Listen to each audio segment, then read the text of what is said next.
Hello, this is Elle, and she's here to answer everyone's questions today. She says Halo 4 is the best, and that Halo should always have sprint, and she likes armor lock, so don't know what we're going to do with that. But yeah, that's the end of the video. Thanks for watching. Hello, and welcome to another episode of me answering questions that you guys asked me. So let's just jump right in. All right, so the first question that I have is from someone whose name I cannot pronounce at all. So we're just gonna go with Zugga. And they ask, do you think the Magnum and Classic Shotgun will come back on Halo Infinite release or after release for extra content? And do I think that they can coexist with the Sidekick and the Bulldog? To answer the first question, I don't think they're gonna be there at launch. They've pretty much already told us they're not gonna be, but I for sure think that they're gonna be added in as post-launch content at some point. We've already seen kind of the blueprint of that with Halo 5, where we got things like the Halo 2 BR and the Halo CE pistol and all that other good stuff that got added in Halo 5 as the different Warzone recs. I imagine Halo Infinite's going to have something, whether it's Warzone or some other game mode, or just maybe as Forge items or custom game items, or just arena multiplayer playlists built around different weapons. And so I'm sure we'll see the Classic Shotgun and the Classic Magnum return at some point. And I do fully think that they can coexist with the Sidekick and Bulldog because, well, one, they'll probably have slightly different roles anyways. As we've seen, the Sidekick in Infinite's supposed to act more as an actual side gun, so it's going to do less damage and it's supposed to just be your sidearm. And the Bulldog in Halo Infinite acts as, you know, your semi-automatic shotgun that you see in other games. So those are going to act a lot differently than the Classic Shotgun and the Magnum have acted in Halo's past, although the Magnum has taken very many different shapes as it has been changed a ton over the years. But yeah, even if they were to share the same role, I think it's one of those things where you could still throw them in for nostalgia and whatnot. And like I said, we kind of saw that in Halo 5 already, so I'm sure we're going to see it post-launch, and I have no doubt they'll be able to coexist fine. Next question comes from Cyrus Gaming, and he asks, what trends do you hate the most in video games right now? So for me, I would actually say that one of the trends that I hate most in video games is how all these live service games want to be the only game you ever play. Whether it's the battle pass system or just the fact that they're constantly adding new content and updating, live service games these days want to literally be the only game you play, and if you don't constantly play them, either you're not going to be able to complete all your challenges, all your season passes, all your battle passes, or you're just going to fall behind in the meta because you haven't been playing all the time to keep up with all the changes. I think that's a big bummer because back in the day, games would release and they would maybe occasionally get DLC updates, so it was a lot easier to hop in and out of multiple games. Like for example, in 07-08, I played a ton of Halo 3, but I also played a ton of Call of Duty 4 because it was easy to hop back and forth between the two games, because other than new maps being added here and there, the games weren't having massive overhaul changes all the time. And I also didn't feel like I was missing out on content by not playing for a week or something like that. Whereas today, whether it's MCC or Apex or Warzone, if you don't play those games constantly, A, you're not going to get all the unlockables unless you buy them, and B, there's just constant changes. I played a lot of Apex when it came out, but I have no clue what's meta currently in Apex, whether it comes to the weapons or even the characters that you pick. When I hopped back into the arena mode a couple weeks ago, I honestly didn't know what I was supposed to be buying and what were the best weapons to pick and whatnot, and I think that's kind of a bummer, but it definitely does have its upside, and that's that one game really can hold your attention inevitably at this point. So I don't know, it has its pros and cons, I guess, but that would be the trend I hate most in games right now, I would say. Joshua Weatherson asks, what are your favorite parts about non-Bungie games? So this would be the 343 games or Halo Wars and some of the other spin-offs that we've had, like the mobile games and whatnot. So I would say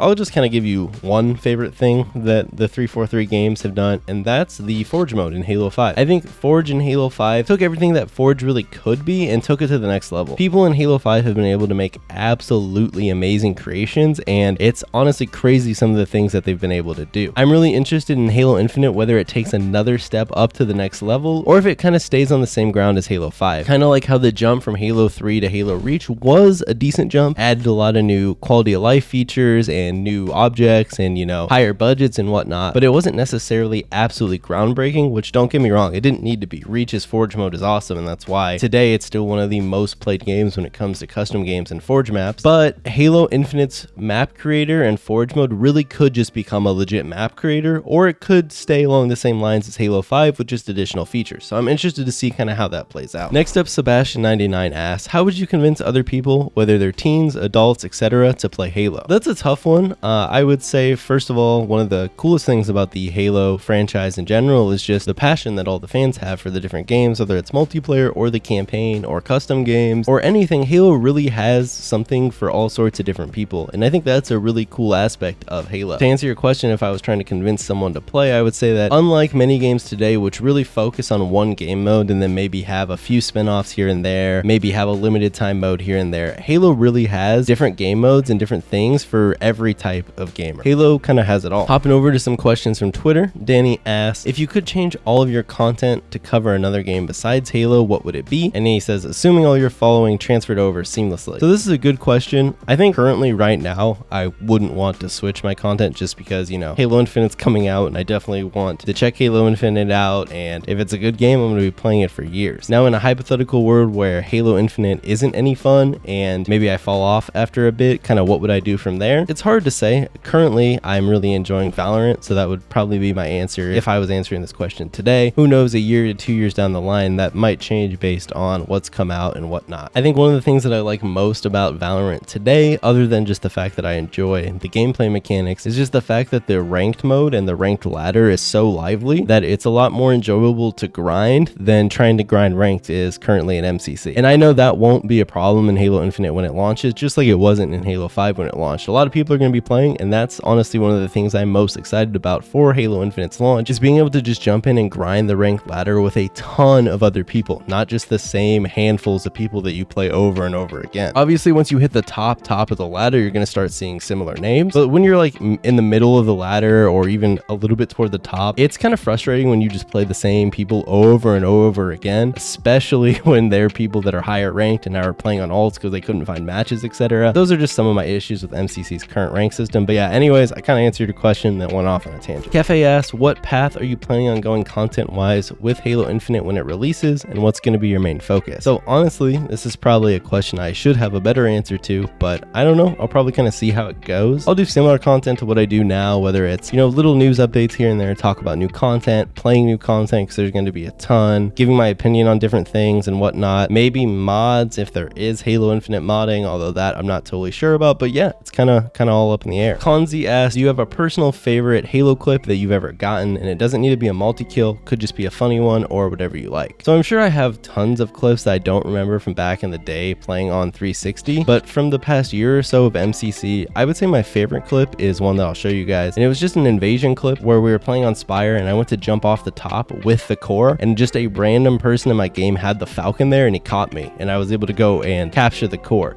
Now that's a known strategy that tons of people do, but it was just the fact that it caught me so off guard because I was just jumping to my death to move the core, and then he just happened to be there. Anyways, yeah, here's the clip so you can kind of see it for yourself. It shoots a much larger round. Oh. It's not the same as the oh my god, dude, this is the most broken thing I've ever seen. Oh my god, they're just taking you. Holy shit, we didn't even plan it. These are just random people. Take it. Hold on, I'm getting shields. Holy shit, someone clip that. Please, somebody clip that. Holy fucking shit. Nerd at Heart asks, when did you realize you wanted to be a content creator on YouTube? That I would kind of say, I don't know, it kind of just happened. At one point I wanted to try making like some of those long form analytical videos on older video games or just video games that I was playing in general, kind of like your Arrrash and your Mandalore Gamings and Joseph Anderson. But I made a couple of those videos, although none of mine were ever very long and detailed, and I just realized how much time it took to play through an entire game multiple times, write a script, record it, edit all that, and I kind of just went a different path, and I don't do that very often today. But as Halo was coming to PC, it was just an interest of mine, obviously, since I was a huge Halo fan, so I kind of just started making random content, and I don't know, here we are. Norgo asks, what's your favorite set of vehicles in Halo multiplayer? Do you prefer how they are a bit weaker in reach or literally indestructible like in Halo CE? I think this is actually a really tough question to answer because it's almost two questions in one. So what's my favorite set of like actual vehicles? I think it's really cool how in Halo 5 we have a ton of different vehicles and a ton of different variants of vehicles. I think that's a lot of fun. Now, when it comes to the destructibleness, that's not a word, the destructible ability, Don't think that's a word. How destructible the vehicles are in the game. I kind of like a middle ground between CE and Reach. In Reach, they're almost paperweights, and also in Halo 4, and it's way too easy, even Halo 5 to some degree, to kill people out of vehicles, where obviously in CE, the only way to kill someone out of a vehicle was to kill the driver. So I think it's a lot more fun when the vehicles add a good layer of protection, but it's still possible to blow up the vehicle or to kill the driver depending on the vehicle. Jarasunder asks, what's the coolest thing that you've had happen as a result of starting Halo content creation? I would say the coolest thing that's happened is honestly just a pretty basic one. I've just met tons of cool people and been able to talk to a ton of people whose videos that I used to watch and used to enjoy, and that's been really cool. All right, next up we have another name that I'm probably going to butcher, so I'm sorry, but Hamadoui asks, what was your first video game and what other games do you play besides Halo? What was your first video game? I have no clue. I remember getting a Game Boy Color when I was young, but I'm sure I played games at a friend's house before that, which is probably why I wanted a Game Boy Color in the first place. So I don't even remember what my first game on the Game Boy Color was, but I don't know, it would have been something back then. Other than that, your other question, what games do I play besides Halo? I honestly just play a ton of shooters these days. So currently it's a ton of Valorant. In the past, it's been a ton of Counter-Strike Go. I played a lot of Apex when it came out. I usually dabble in the new Call of Duties as they come out, although the past few haven't really been my jam. And other than that, yeah, I basically just try any of the big shooters that come out. Some of them stick more than others for me, and some I get bored of pretty fast. Hopping back over to YouTube, over on Arrrash TV, some of the questions from there. Honor asks, have you ever forged, and what is your favorite game to play customs on? So actually, when Halo 3 came out and I was back in high school, I actually forged a lot. I never made anything super good, but I'll show you guys some screenshots of a map that I actually posted on Forge Hub back in the day, and my first version, people really made fun of the map and basically told me it was crap, and then I ended up remaking it and it got a little bit better feedback, but honestly, it's not that amazing of a map, and I don't know how to find it today, but as you can kind of see from the screenshots, it's kind of just like a section of ramps that lead up to a base where the humans kill the zombies from. So it's nothing super exciting, but it was the first map that I put in a lot of effort into, like merging the different pieces and whatnot, so I was pretty proud of it back in the day, but it was nothing like some of the maps that we see from Halo 3 Forgers. Unfortunately, I started tons of Halo 3 maps and kind of just never finished them because forging takes a ton of time and I was pretty lazy. My favorite Halo game to play customs on today is probably Halo Reach, just because there's so many fun customs and so many fun maps. But in terms of what game I played the most customs on, that was definitely Halo 3 back in the day. I had so many hours of customs played. I basically did two things when I got on Halo. If some of my buddies were on that I played ranked with, we would hop into ranked, and if they weren't on, we just invited everyone off our friends list and played customs. So I had a shit ton of ranked games played and a ton of custom games played. I used to love just hosting customs lobbies. You know, you'd get everyone in, you'd force them to play your map, and then someone would be like, hey, I have a map. You'd toss them hosts and you played their map. And it was just a ton of fun to see all these different maps that people would create, and it seemed a lot more like community based because everyone was in game chat and everyone was kind of interacting and whatnot. Whereas like today, even when you want to play customs, it's like you go play with someone who's streaming customs, or you hop into a Discord server where they're playing customs, but it doesn't seem as natural as like back in the day when you just spammed invites to everyone you knew and a bunch of people would join. The Jedi Elite asks, what are your thoughts on the newly introduced Halo Infinite graphics? He says that they're great, but are they next gen compared to other shooters and the two previous 343 games? So I'm going to kind of answer this question, but also kind of not. So graphics for me are not a big thing. The most important part of Halo Infinite is the gameplay and how fun it is. So many of the games that I've sunk tons of hours to honestly aren't that great when it comes to graphics. I've played thousands of hours of League. You can go look at League, it's nothing special. Thousands of hours of Counter-Strike. I've been playing tons of Valorant today. And so for me, graphics have never been a priority, especially when it comes to multiplayer games. When you're talking about single player, it's a little bit different, but even then, a game with a cool art style for me is perfectly fine rather than a game that looks hyper realistic or has quote unquote next gen graphics. So do Halo Infinite's graphics that we've seen look next gen? I don't know, but honestly, I don't really care. You also have to realize that Halo Infinite's going to run on original Xbox Ones, so I'm sure there'll be some scalability to the graphics, but at some level, it still has to be able to run on those old consoles, so it's not going to look as amazing as it could if it was just a Xbox Series X and S exclusive along with PC. SimJammed asks, what do you think of ADS on all guns? So I actually liked it a ton in some of the original Halo games, or, you know, Counter-Strike, where certain guns have ADS based on the gun, or in the older Halo games, it wasn't like technically ADS, you just like zoomed in. But then other guns like the assault rifle or the SMG or various other weapons had no form of zoom functionality. I thought that was really cool because it kind of really differentiated what guns were long range guns and what guns were more for short and mid range. And it also, in my opinion, made it easier to balance some of the auto rifles and whatnot, so they didn't become so strong at longer ranges. When I look at Halo 5's launch, I think one of the biggest problems that it had was that some of the auto rifles were way too strong at a distance, and I think that's because with things like the assault rifle, you could ADS and just melt someone way further than you probably could have if there was no ADS, like back in Halo 3. Clickbait asks, what are your thoughts on Halo 3 Anniversary? This might be an unpopular answer, I'm not totally sure, but I don't think Halo 3 Anniversary should exist. We've seen CA Anniversary, and while some people like the campaign overhaul and the campaign graphics, I don't necessarily think it added as much to the game as they could have. And then Halo 2 Anniversary, when it comes to the campaign, I like Halo 2 Anniversary's campaign for the most part, although there's parts where kind of the lighting's way messed up, some of the effects on some of the guns are way too bright, and some parts of the map are way too dark. But overall, I think the graphics in H2A look really nice, and the blur cutscenes are an awesome addition. However,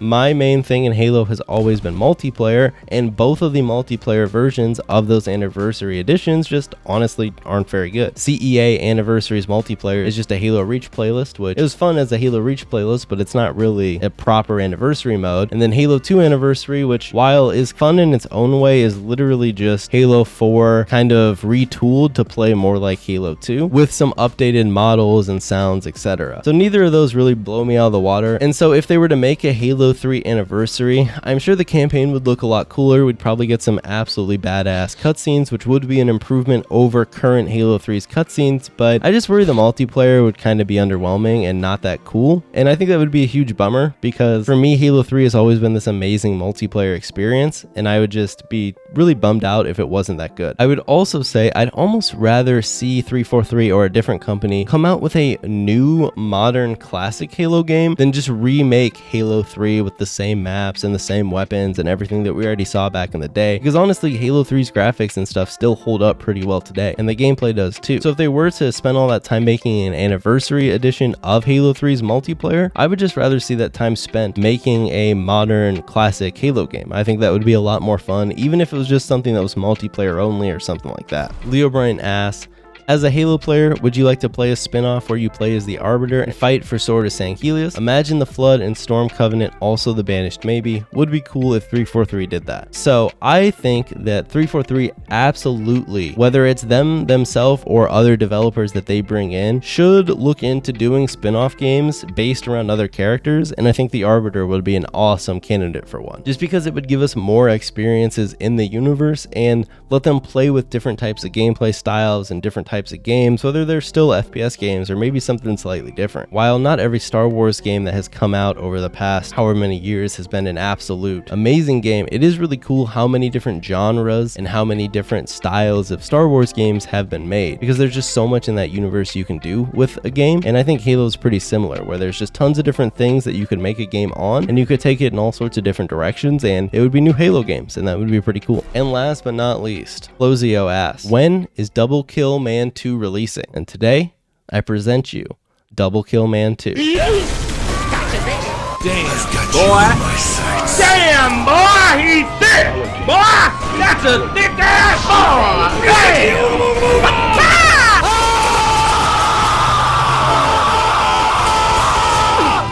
Fucking whores. You fucking whores. Come on, kill me, I'm here. Come on. I can't believe you've done this. Kill me.